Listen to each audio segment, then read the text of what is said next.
Buenas noches, bienvenidos. Esto es Zona Franca. Yo soy Daniel Pacheco. En esta pandemia encontró mucha gente que las plataformas de la llamada economía colaborativa fueron claves para su vida diaria. Para muchos de los que se quedaron en la casa, que pudieron seguir recibiendo domicilios y servicios distintos a través de estas plataformas. Estas personas, ¿cómo son? Son en general de ingresos medios o altos, tienen teléfonos inteligentes y a veces incluso tarjeta de crédito. Pero también fue importante esta economía colaborativa para muchos de los trabajadores que encontraron en las plataformas un medio de subsistencia cuando muchas de las otras actividades que existían cesaron por las cuarentenas. Gracias a una encuesta de Fedesarrollo sabemos bastantes cosas acerca de quiénes son esas personas y cuánto ganan las personas que trabajan en las plataformas. Al mes sabemos que ganan menos de un salario mínimo, sin contar con los gastos en los que incurren en gasolina para los que tienen motos, mantenimiento de bicicletas para los que andan en bicicleta, además del celular y los datos. Aunque una parte de estos trabajadores es población migrante, la mayoría venezolanos, este porcentaje, cuando uno mira todas las plataformas, no solamente Rappi, no es tan alto, no supera el 20%. Y sorpresivamente la gran mayoría de las personas que trabajan en plataformas tienen niveles de educación altos, bachiller o más. Sin embargo, hay un malestar en la industria. Hoy, por ejemplo, en varios países del mundo, incluyendo Colombia, trabajadores de las plataformas hicieron una huelga. Ya tienen un sindicato armado. Aquí el problema, en Colombia y en esos otros países, es que muchos de esos trabajadores sienten que las empresas de las plataformas no contribuyen lo suficiente a su seguridad social y en cambio sí les imponen condiciones equivalentes a las de un trabajador con contrato laboral. Es decir, tienen lo malo de ser trabajador, que uno tiene que hacer caso, que hay una relación de subordinación, que si uno no hace caso puede recibir una sanción, y no tienen lo bueno, que es tener los pagos de seguridad social asegurados. Esta es una tensión profunda. En Colombia ya empieza a tener condiciones judiciales. Un juez, por ejemplo, reconoció el vínculo laboral de un domiciliario. Esto establece un precedente que aún no sabemos qué va a suceder con eso. En Inglaterra, en California, ha pasado con otros de los trabajadores de la economía colaborativa. En últimas, la pregunta es si esta economía de las plataformas es una en la que todos ganan, los usuarios, las empresas que venden productos, las empresas de las plataformas y los trabajadores, o si es una economía en la que ganan todos menos los trabajadores. Aquí arranca Zona Franca.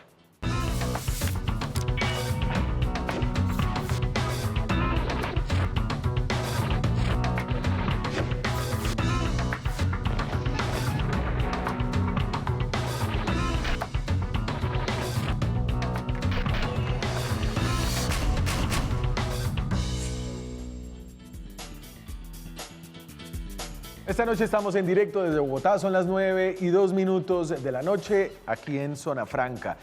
Hablamos del tema de las plataformas digitales porque hoy fue convocada en varias ciudades del mundo, específicamente en ciudades latinoamericanas como Buenos Aires, Ciudad de México y Bogotá, una huelga internacional de los trabajadores de las plataformas. En esta ocasión siento que el parón, al menos aquí en Bogotá, no se sintió mucho, pero ya hay un movimiento de trabajadores o colaboradores, como les dicen las plataformas, que se está organizando. A propósito de este fenómeno de las plataformas digitales, recientemente, apenas hace unos meses, en julio, con información de antes de la pandemia, Fedesarrollo hizo probablemente el estudio más rico y comprensivo acerca de la situación laboral de las personas que trabajan en las plataformas, de los usuarios y de los beneficios que esta economía aporta en general a la economía y a la productividad laboral. Hablamos con una de las autoras de ese estudio ayer, con Cristina Fernández. Cristina Fernández es economista, investigadora en Fedesarrollo, y sus áreas de especialidad son los mercados laborales, el tema de género y el tema de la formalidad y la informalidad. A propósito de este estudio, que creo que es una pieza de investigación que va a ayudar mucho en el futuro, no solo ahora, porque tiene una encuesta enorme, nos habló Cristina Fernández. Bueno, yo creo que este estudio es lo más importante que se ha hecho en términos de encuestas a plataformas. ¿Por qué? Primero, por el número de encuestas. Tenemos más de 10.000 encuestas a usuarios, 5.000 encuestas a colaboradores y unas 600, 700 encuestas a negocios aliados a las plataformas. Y precisamente la otra ventaja es eso, que toma en cuenta todas las patas de las plataformas. Entonces permiten tener una visión integral, digamos, del negocio. Pues lo que me sorprendió más es que los usuarios, por ejemplo, contestaron que en un 12% están dispuestos a dar 12% adicional en el costo para solucionar el problema de seguridad social. Todo esto es antes de la pandemia, pero pues de todas maneras es un resultado muy importante. Los rapitenderos también están dispuestos a ahorrar parte de sus ingresos, entonces que en realidad, digamos, todas las partes quieren avanzar hacia el mismo lado. Yo creo que eso es muy importante para lograr una solución al problema. Como dice la economista Fernández, más de 15.000 encuestas, se sabe muy poco de estos trabajadores y este es un aporte enorme. Los datos están ahí para que los utilicen otros investigadores con miradas distintas a la de Fedesarrollo. Hay que decir que este estudio fue financiado por Rappi, lo cual no implica que sus investigadores o los resultados de la investigación tengan que ver con los intereses de la compañía. Hay cosas sorprendentes, además de eso que apunta Cristina Fernández, y esta me pareció a mí una cosa sorprendente, es que el 80% de los trabajadores de estas plataformas tienen como ingreso principal el ingreso que obtienen a través de las plataformas. El 20% restante es un ingreso complementario a otros trabajos que tienen. Y esto es importante porque siempre nos han dicho de las plataformas que lo importante acá es que no hay gente empleada de tiempo completo, sino que son personas que tienen otros trabajos y encuentran la flexibilidad para ganar pesos extra. Ese no es el caso, como nos cuenta Cristina. Sí, en realidad en los países desarrollados pasa más eso, que más o menos la mitad están ahí por un trabajo, digamos, de tiempo completo, un trabajo complementario. En Colombia no, ¿por qué? Porque en Colombia existen muy pocas posibilidades de empleo. Existen muy pocas posibilidades, oportunidades buenas de empleo. Entonces esto compite con otros empleos pues la gente trabaja en esto también tiempo completo o más horas, pues. Más datos reveladores de esta encuesta y es la cantidad de educación que tienen las plataformas, las personas que trabajan en las plataformas. Uno se imaginaría, tal vez creo que el imaginario de Rappi es muy fuerte en general a la economía colaborativa, pero hay muchas cosas más además de Rappi. Uno se imagina que es gente que tiene un nivel educativo medio o bajo, pero resulta que es lo contrario. Fíjense de estas cifras. Entonces, el 13% de los trabajadores tiene educación básica o menos, es decir, primaria o menos. El 51% es bachiller, 36% técnico y tecnológico y 17% universitario. Es decir, que uno tendría casi el 90% de las personas que trabajan en estas plataformas que tienen bachillerato o más. Y eso en términos generales frente a la población laboral colombiana es una población altamente calificada. Al respecto, esto es el comentario que hace Cristina Fernández. Exacto, yo creo que esto precisamente apunta a la falta de flexibilidad que existe en el mercado asalariado.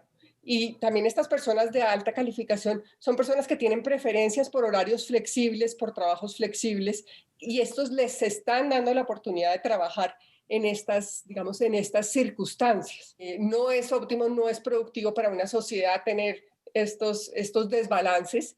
Sin embargo, es bueno que si, por ejemplo, una persona tiene un problema en el hogar, así sea, si tenga toda la calificación, tenga alguna manera de generar más ingresos, porque también eso significa no sacar los niños del colegio, eso significa una cantidad de cosas. Entonces, pues no es que eso no se pueda permitir, pero de nuevo lo que refleja esto es que el trabajo asalariado es demasiado rígido y está, digamos, está impidiendo el trabajo de muchas personas y muchas personas calificadas, como muchas mujeres que están calificadas y no pueden trabajar formalmente porque no existen trabajos asalariados con esas características. Tal vez una de las preguntas principales alrededor de las plataformas digitales es si aportan a la formalidad laboral de la economía. La formalidad son los trabajadores que funcionan aportando a los sistemas de salud y a los sistemas de pensión. Son en general de la población trabajadora de Colombia más o menos la mitad. Esto es importante porque el trabajo es la fuente de ingresos para la seguridad social en Colombia. Lo que no logra meterse a través de las contribuciones de los trabajadores lo tiene que suplir el Estado de otras fuentes de su presupuesto. Entonces, frente a esa pregunta, ¿las plataformas aportan o no a la formalidad? Creo que la respuesta inicial es no, no aportan demasiado, pero tampoco quitan. Entonces, lo que hace F Desarrollo es comparar las respuestas de las encuestas que reciben de los trabajadores de las plataformas con los datos de la encuesta de mercado laboral del DANE, que es una encuesta muy robusta, y lo comparan de la siguiente manera. Entonces, tenemos por un lado a los trabajadores de las plataformas, apenas el 36% de ellos es formal, es decir, hace aportes de salud y de pensión.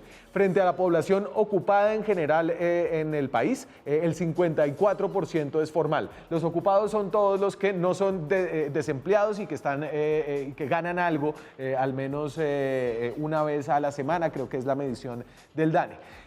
La formalidad dentro de los trabajadores de plataforma, 36%, es mayor a los trabajadores que se entienden como cuenta propia, a los trabajadores independientes que le dicen al DANE, yo soy básicamente un trabajador que trabajo con mis propios medios. Pero es mucho menos si se compara a la categoría de conductores y mensajeros, que es lo que hacen la mayoría de los trabajadores de las plataformas. La formalidad ahí es del 47%. Es decir, las plataformas digitales no aportan a la formalidad, sin embargo, no son, digamos que no fomentan una informalidad mayor de la que ya hay dentro de los trabajadores cuenta propia de la economía. A propósito de esto, comenta la investigadora de Fedesarrollo, Cristina Fernández. Cuando uno lo compara con los asalariados, pues los asalariados son casi todos formales, entonces pues hay menos formalidad que en los asalariados. Pero cuando uno lo compara con los trabajadores independientes, incluso hay más formalidad que en el promedio de los trabajadores independientes. Lo que nosotros apuntamos en este trabajo es que en realidad es un problema de las facilidades de cotización por el sector independiente, que existen muy pocas facilidades digamos, de cotizar en términos financieros, porque le toca a uno cotizar por el salario mínimo, que es mucho más de lo que gana. Por eso creo que soluciones como el piso mínimo de cotización a mí me gustan, yo estoy de acuerdo con ellas. Una de las cosas de las que más se agarran las plataformas es la satisfacción que hay dentro de sus trabajadores. Y creo que esa es una pregunta importante hoy cuando hablamos de este tema porque hay una huelga convocada a través de redes sociales, es decir, cuando hay indicios de que hay una alta insatisfacción. Y ahí es difícil saber si es un grupo pequeño que está insatisfecho y en cambio hay una cantidad de gente que está contenta trabajando en Rappi, en domicilios.com, en estas plataformas.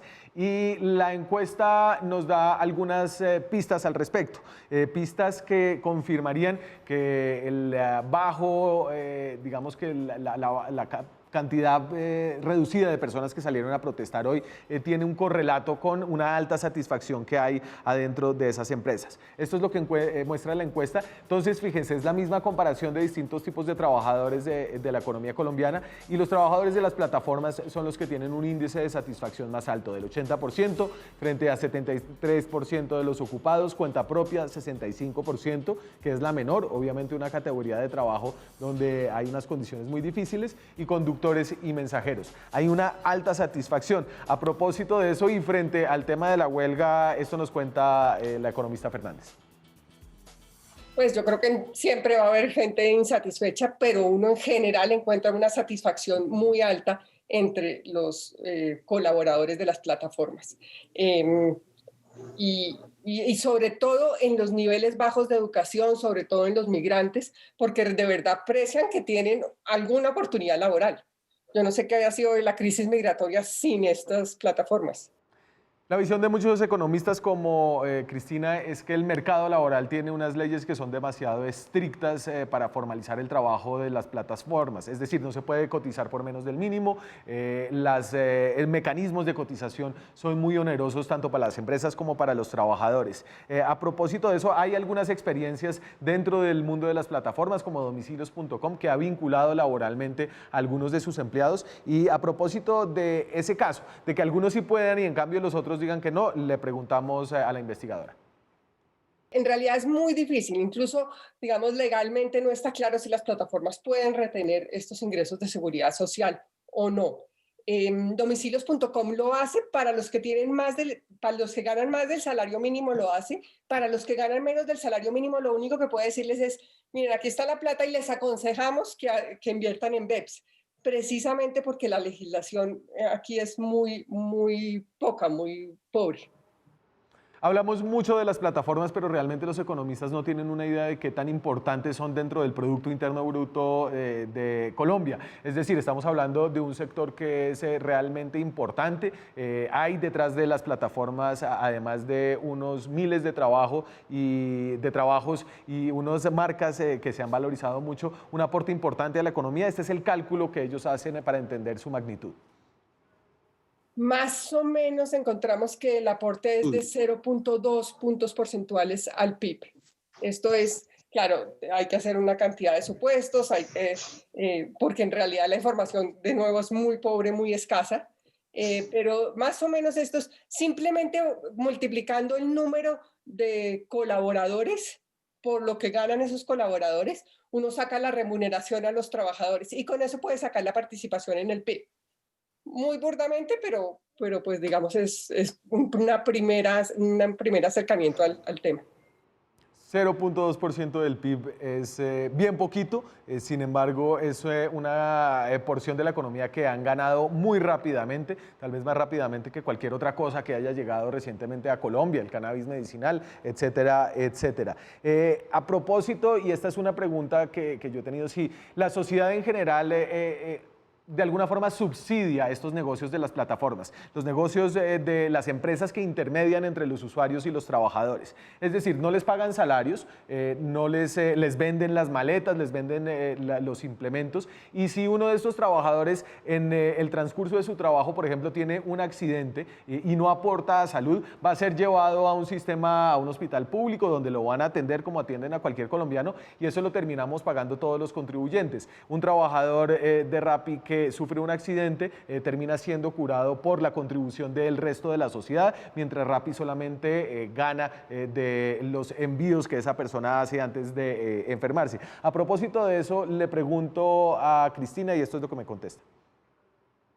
Cuando yo hablé con la mayoría de las plataformas tienen un seguro. Incluso hay unas plataformas que tienen un seguro mientras que los colaboradores están haciendo su labor y mientras no están haciendo su labor también. Entonces, pues la información que tengo es que existen esos seguros, pero sin embargo, cuando les preguntamos a los colaboradores, ellos dicen, no, nosotros no estamos afiliados a nada. Entonces, también me parece que hay mucha ignorancia de los términos en que se manejan las plataformas. Y ahí hay que preguntarse si esa ignorancia es de los trabajadores o de los empleadores. Si proveen seguros, ¿por qué no los están tomando las personas? Y por qué los accidentes, los efectos negativos que tienen estos trabajos tienen que ser subsidiados y compensados por el resto de la sociedad. Y finalmente le pregunto por el tema de género. Escuché, por ejemplo, a David Luna, el director del nuevo gremio de las plataformas digitales, hablar de lo mucho que esto podía ayudar a las mujeres en algunos sectores. A propósito de eso, esto encontró la investigación de FEDesarrollo. Impresiona muchísimo que la participación de las mujeres es muy baja y no entiendo por qué. Eso tratamos de explicarlo, pero pueden ser las condiciones de seguridad, puede ser una cosa social, pero la participación de las mujeres es del 5% y estas plataformas le podrían solucionar la vida a muchas mujeres que necesitan esa flexibilidad. Entonces es algo que, digamos, en lo que toca investigar con un poco más de... Falta investigar una cantidad de cosas de este nuevo sector de la economía que tiene tensiones muy grandes, tensiones de las que hablamos hoy, cuando se convocó a una primera huelga internacional de trabajadores de plataformas, cuando en Colombia recientemente hay un desarrollo en la jurisprudencia al respecto, el reconocimiento de un vínculo laboral en uno de los trabajadores de una de estas plataformas. Vamos a hablar con uno de los abogados que llevó ese caso, vamos a hablar con un empresario que ha trabajado en distintas compañías para seguir entendiendo cómo se van a desarrollar estas tensiones en el futuro. Vamos a hacer una pausa y regresamos con eso.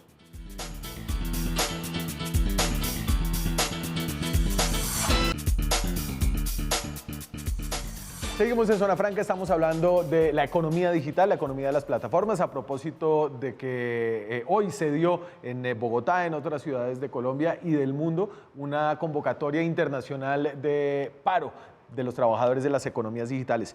Para discutir un poco cuáles son las tensiones acá, tenemos de invitados a Camilo Sarasti, que es Country Manager de Time Jobs, porque todos los trabajos de las plataformas digitales son in English. ¿Qué tal, Camilo? ¿Cómo está? Bien, Daniel, muchas gracias y por la invitación y contento de estar acá discutiendo estos temas tan importantes con usted. Camilo tiene mucha experiencia en esta economía, fue director de domicilios.com, de Cabify aquí en Colombia, plataformas conocidas, y que han tomado unas perspectivas y unas aproximaciones distintas a otras plataformas.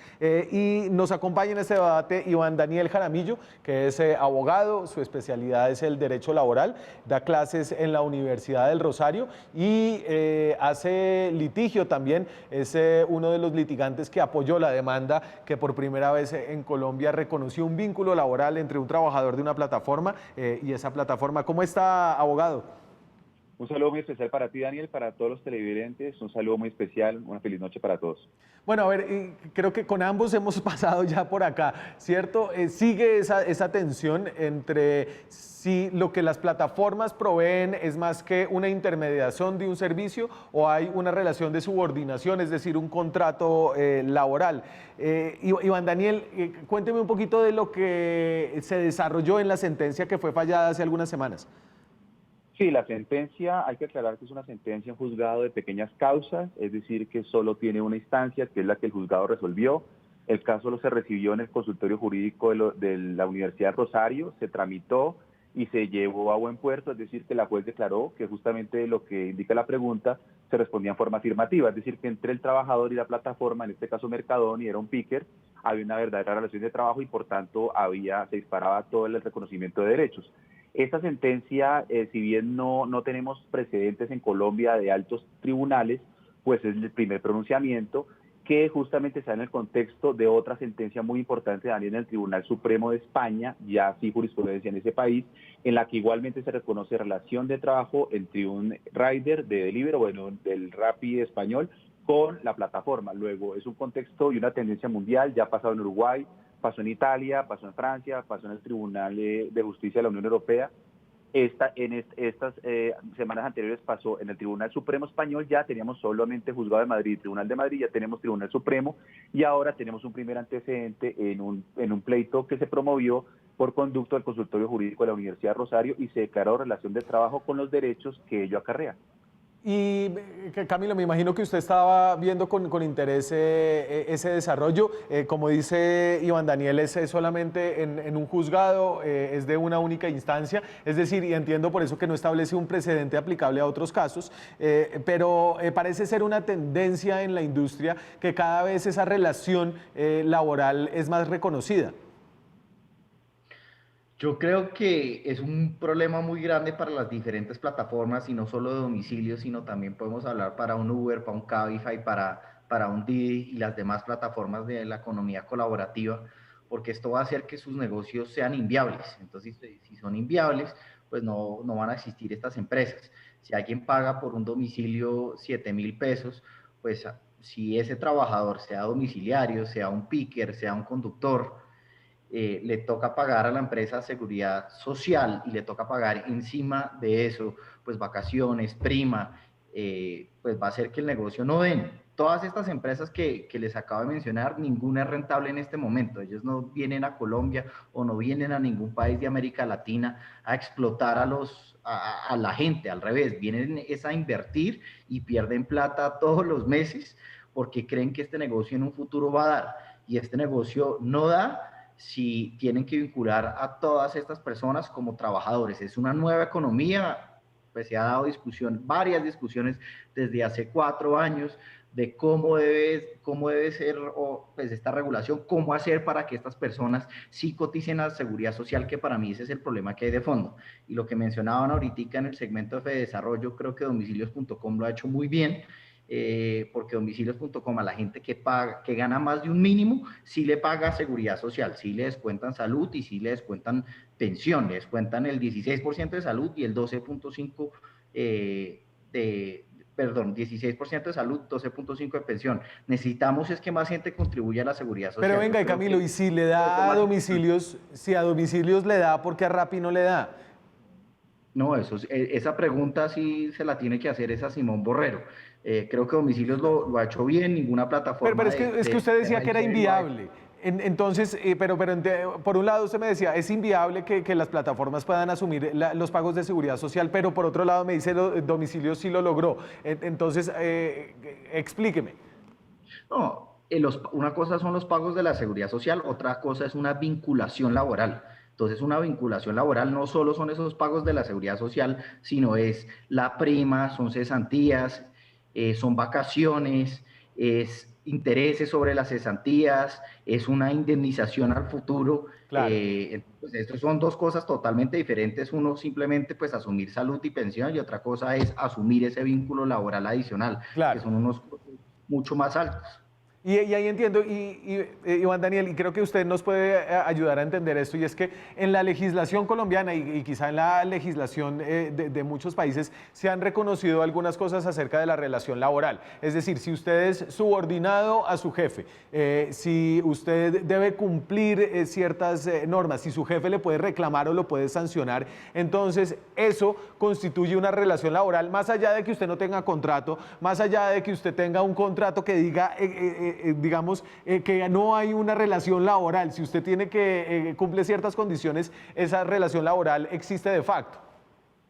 El derecho al trabajo le da primacía a la realidad sobre las formas. Entonces, al derecho del trabajo le importa cómo se presta ese servicio. Como advertía Camilo, yo estoy de acuerdo, es que si pueden despedir a los trabajadores es un claro indicio de laboralidad, es decir, que está dentro del marco de la relación de trabajo.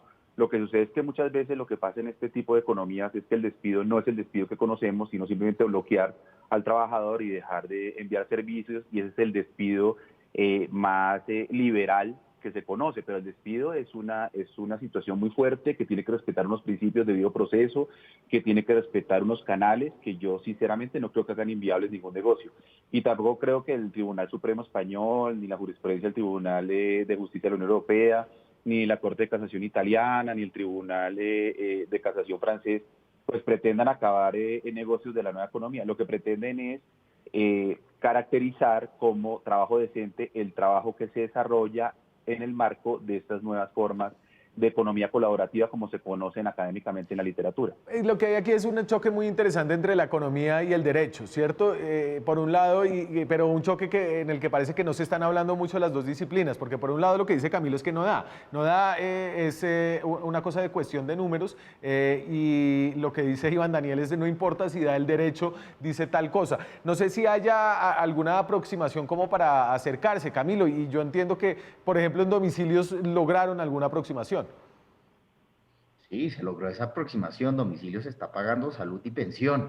Nosotros lo que queremos es que más gente contribuya al sistema de seguridad social y asumen la ARL. Entonces, queremos llegar a eso a un punto medio y eso es lo que se ha venido discutiendo en el Congreso de la República, de crear una nueva categoría de trabajador de esta economía colaborativa, donde el trabajador asuma parte de la seguridad social y la otra parte la asuma la empresa. Pero lo que necesitamos es que más gente contribuya. El sistema de salud está quebrado. El problema con el piso de protección social es que la gente no está obligada a contribuir a salud. Lo que ahorita van a tener que pagar las plataformas es un 15%, un 14% a pensión y un 1% a riesgos laborales. Pero se necesita es que más gente no esté en el régimen subsidiado, sino esté en el régimen contributivo.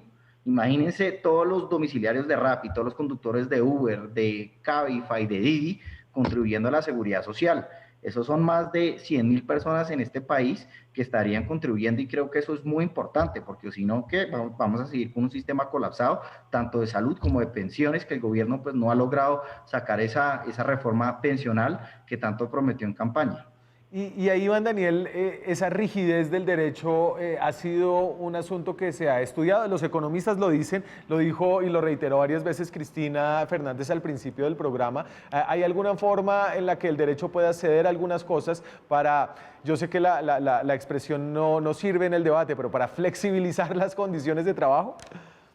Sí, es un término poco afortunado y poco bien recibido en el contexto del mundo laboral, ese término de flexibilización. Sí, efectivamente el derecho al trabajo es rígido en el sentido de reconocer derechos, en el sentido de reconocer la categoría de trabajo subordinado que merece el ámbito de protección laboral, eso es cierto. Pero quiero ser muy claro, es decir, esto del piso de protección social no es que el empleador pague el 15% y el trabajador va al sistema de pensiones, el trabajador va a los BEPS, que es un sistema infrapensional de cubrimiento. El trabajador no tiene riesgos laborales, va a un seguro inclusivo que no tiene la entidad y todo el nivel de amparo del sistema de riesgos laborales, quiero ser muy claro en eso. Hay una serie de prestaciones, pero no son desproporcionadas. Si hacemos cuenta, son 3 prestaciones. Son prima de servicios, cesantías, interés a la cesantía. Dotación, si el trabajador gana menos de 2 salarios, y unas vacaciones, que es un derecho apenas lógico. El tema del despido, del que se hablaba anteriormente, pues está supeditado que el empleador tome una decisión unilateral de despido, que justamente limitaría esto de bloquear simplemente, sino que unos canales de respeto del derecho fundamental al debido proceso mínimos que se causan cuando hay un perjuicio porque se despide sin justa causa.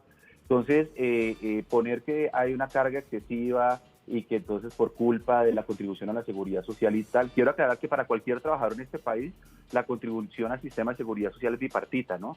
75 aporta el empleador, 25 aportamos los trabajadores. Sí. Luego, no es un tema de construcción exclusiva del empleador, sino que el trabajador también tiene una carga allí, que justamente, como advertía Camilo, en uno de los proyectos de ley se está analizando. Hay otro proyecto de ley que tiene otra tendencia, en el que simplemente se adscriben a estos trabajadores a la categoría de asociados a la plataforma. Yo considero con mucho respeto que es un proyecto de ley que no pasaría un control de la Corte Constitucional, porque insisto que el principio de primacía de la realidad no está en la ley, está en la Constitución y está en la recomendación 198 de la OIT, que no se puede ir respetar. Entonces yo creo que hay que analizar los indicios de laboralidad. En la mayoría de países, obviamente hay tendencias, pero la mayoría convergen en que acá hay un verdadero trabajo y que como trabajadores hay una promesa constitucional, y no solo de las instituciones del mundo, sino desde la OIT, de trabajo decente, que no es cualquier trabajo el que se defiende, no es cualquier trabajo el admisible en el contexto de un Estado social de derecho. Y lo que no queremos, esto es como Camilo, yo creo que coincidimos también en que no queremos que un muchacho de esto sea atropellado en la calle y simplemente no haya quien lo atienda. En eso creo que coincidimos todos, y justamente para eso está la seguridad social. Pues, y sobre todo que sí, es la puerta de entrada, yo creo, Daniel. Que si lo atropella alguien en la calle, que no seamos todos los que contribuimos al sistema de salud los que lo atendemos, sino que lo atienda su empleador o el que está ganando de plata de ese servicio. Venga, señores, voy a hacer una muy breve pausa. Seguimos esta discusión después de comerciales, ya volvemos. Son las 9:39 de la noche, estamos en directo desde Bogotá, hablamos de economía colaborativa, ese es nuestro hashtag en @zonafranca en Twitter, nos pueden escribir, también nos pueden escribir a nuestro correo, francamente zonafranca@gmail.com, se reciben sugerencias, quejas y reclamos. Estamos hablando con Camilo Sarasti, con Iván Daniel Jaramillo, a propósito de las tensiones que hay en las economías digitales y sobre todo las economías colaborativas. ¿Cuánto se ganan, por ejemplo, los trabajadores de estas economías? Fedesarrollo nos da una idea al respecto. Se ganan realmente muy poquito, pero es que en general la gente en este país gana muy poquito. En las plataformas el ingreso mensual promedio es de 800.000 pesos, pero eso es ingreso sin los gastos, es decir, de ahí le toca sacar la moto, la gasolina para la moto, los repuestos de la bicicleta y el celular y los planes de datos que hay que tener en los celulares. Frente a otros sectores de la economía, el promedio de los trabajadores ocupados es de 1.300.000 pesos, a cuenta propia 900.000 pesos, ganan muy poquito, y 1 millón de pesos en general la categoría de conductores y mensajeros que reporta el DANE. Ganan poquito, ¿no? Esto nos pone, y esto genera un problema muy grande para el derecho, ¿no, Iván Daniel? Y es que si usted no gana el mínimo, no podría... Es decir, si usted no gana menos del mínimo, no hay una forma en la que lo puedan contratar formalmente. No, en Colombia la contratación parcial está habilitada. En Colombia, para las personas que ganan algo, pero ganan menos del mínimo, desde la Ley 100 se venía adelantando un programa que es el PESAP, que es el programa de subsidio al aporte a la pensión, y hay un decreto que habilita la cotización por semanas, que es el decreto 2616 de 2013, que se incorporó en el decreto 1072 de 2015. No quiero incluir tantas normas. Pero entonces, digamos, si yo fuera a contratar a una empleada del servicio 3 días en mi casa y yo digo que quiero que usted tenga todas las prestaciones y quiero contratarla de una manera formal, ¿yo puedo hacer eso y pagarle solamente las prestaciones equivalentes a 3 días de trabajo? se hace la proporcionalidad de todas las prestaciones, de hecho se hace así, y para eso se promocionó el decreto 2616 como la puerta de entrada de las trabajadoras de servicio que van por días a la cotización. Lo que pasa es que ese decreto no es solo para ellas, sino para cualquiera que esté en esa situación. En tu ejemplo, Daniel, como va 3 días a la semana, mira si va en total en el mes cuántas semanas, y sobre esa semana se cotiza, está perfectamente habilitado. El tema es que con el decreto del piso de protección social ya vamos a tener dudas y esa trabajadora ya no va a ir al sistema, sino que va a ir al piso, es decir, va a ir a BEPS, va a ir al régimen asistencial de salud y va a ir al seguro inclusivo, no va a tener seguridad social.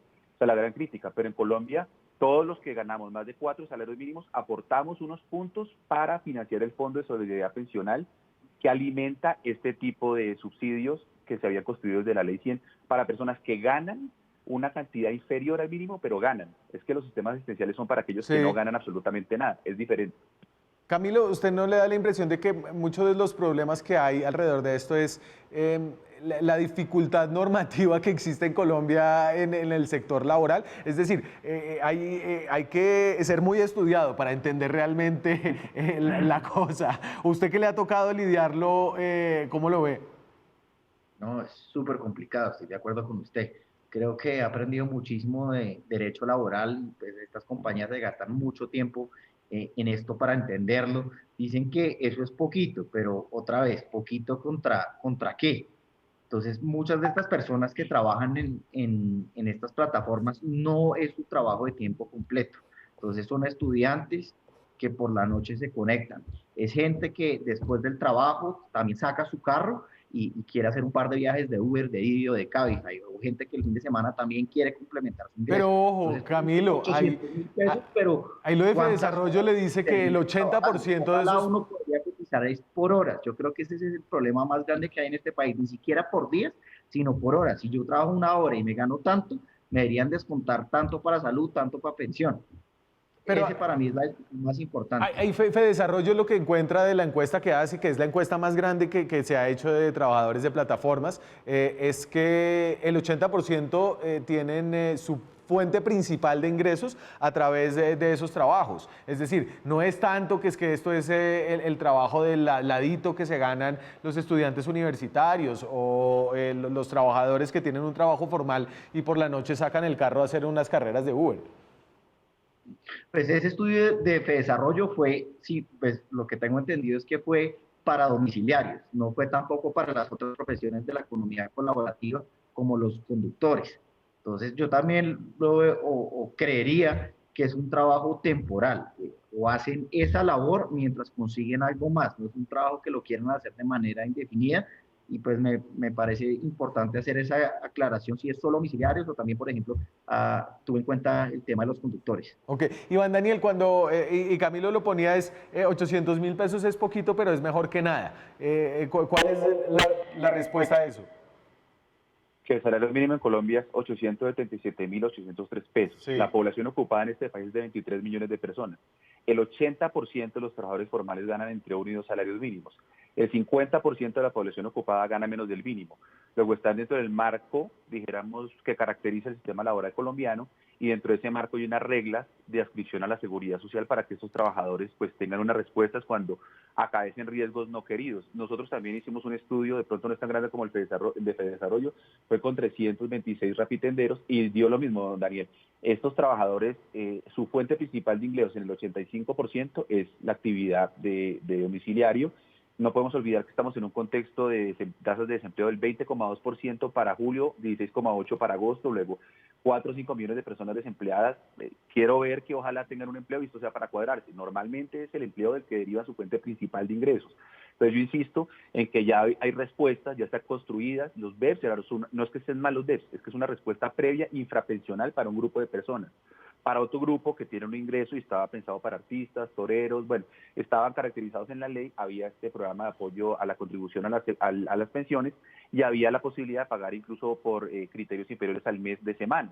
Luego sí hay unas respuestas previas que ahora con el piso de protección social hay todo un debate, pero es derogar la posibilidad de acceder a beneficios contributivos de seguridad social para trabajadores que devengan una cifra, mucha, poquita, eso ya es un calificativo de cada uno, pero que ameritaría que pudieran construir un derecho para que las mujeres que trabajan allí, que son, no hay, hay Sí. una prevalencia masculina para nosotros también, pues si quedan embarazadas tengan una licencia de Ajá. maternidad, tengan respuestas que incluso comprometen derechos de los menores, porque Sí. es que la seguridad social no es solo para trabajadores, es para todos en condición de ciudadanos. Un niño de 2 años no es trabajador, pero recibe la seguridad Sí. social. Un señor de 70 años seguramente no trabaja, pero recibe la seguridad social. Entonces la seguridad social tiene un concepto más amplio Pero- de la relación de trabajo. Entonces, lo que usted me está diciendo es que básicamente existen las alternativas hoy para, digamos, utilizar modelos más flexibles y que ya están disponibles, pero ¿qué es lo que no ha encontrado la industria, Camilo? Sí, para mí todo vuelve al fondo de no se puede pagar seguridad social por horas. Yo creo que una vez se resuelva eso y se resuelva alguien que gana el mínimo, que ojalá pueda contribuir también a la EPS, que contribuya a salud y que no esté en el régimen subsidiado.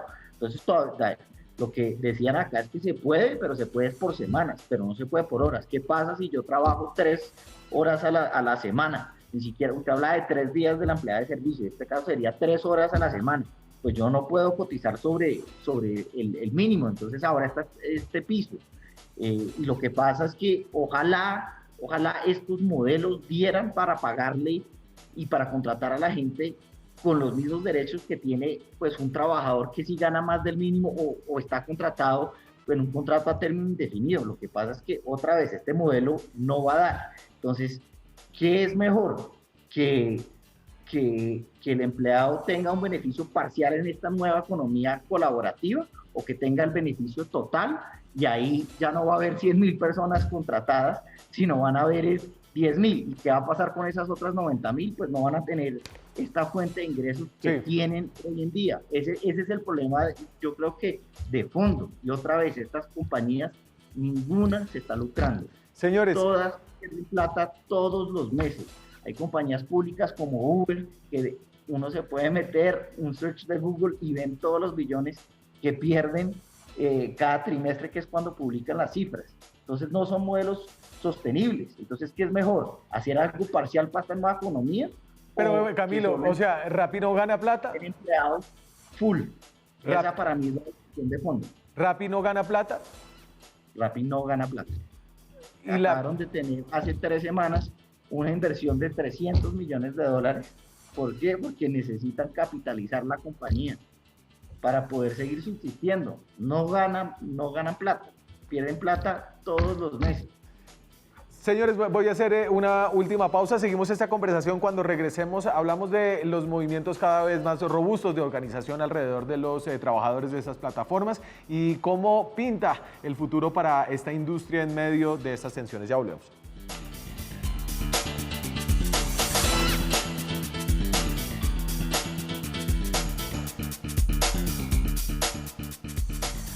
.54, nos quedan 6 minuticos de programa.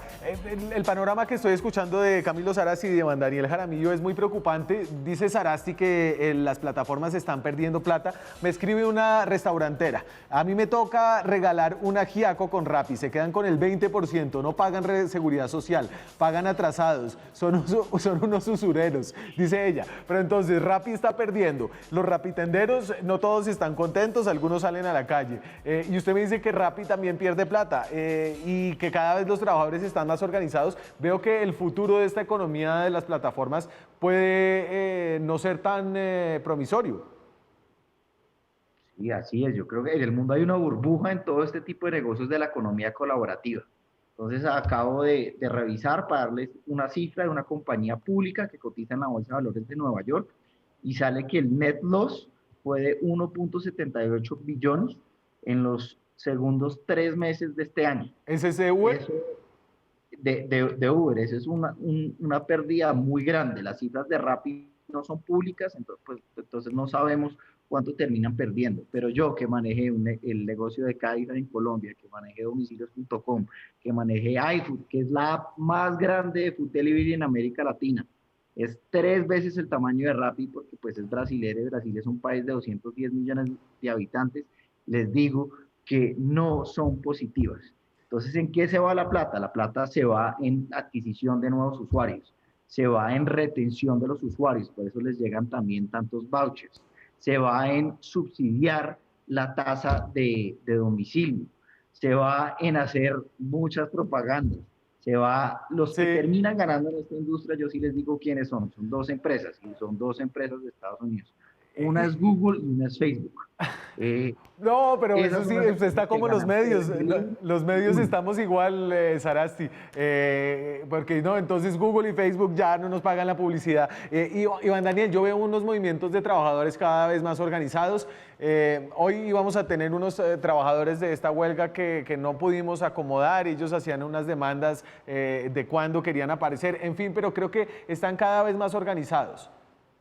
Están cada vez más organizados porque justamente eso es la fase colectiva del derecho del trabajo, es la fase de la negociación, porque esos trabajadores individualmente no pueden negociar con ninguna plataforma porque simplemente los van a bloquear. Acá ni siquiera va a haber un despido, sino que simplemente los van a sacar de la posibilidad de acceder a su trabajo para poder obtener sus ingresos vitales. Hábleme un Entonces, poquito de eso.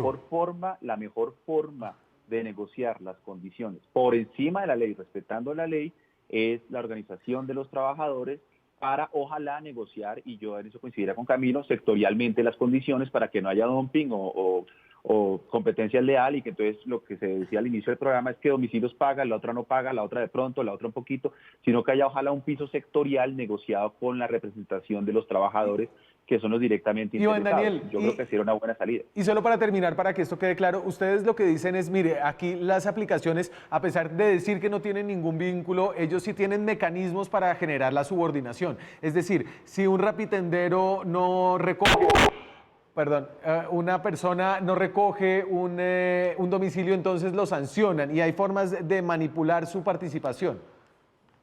No lo digo yo, lo dice el Tribunal Supremo Español y lo dice las decisiones judiciales en Colombia.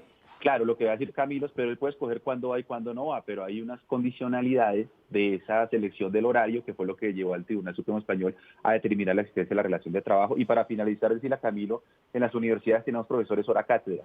También tenemos profesores que trabajan por horas y van y simplemente prestan el servicio. La Corte Suprema de Justicia ordenó que a sus trabajadores se les debe cotizar sobre la base del mínimo mensual. Señores, muchas gracias por su tiempo esta noche. Gracias por dar esta discusión, una discusión que seguiremos dando. Camilo Sarasti es Country Manager de Time Jobs. Iván Daniel Jaramillo es abogado, profesor en la Universidad del Rosario. Buenas noches. Buenas noches para todos. Buenas noches, muchas gracias. Nosotros hasta aquí vamos esta noche, pero nos vemos mañana con más periodismo, más debate, más opinión. Chao.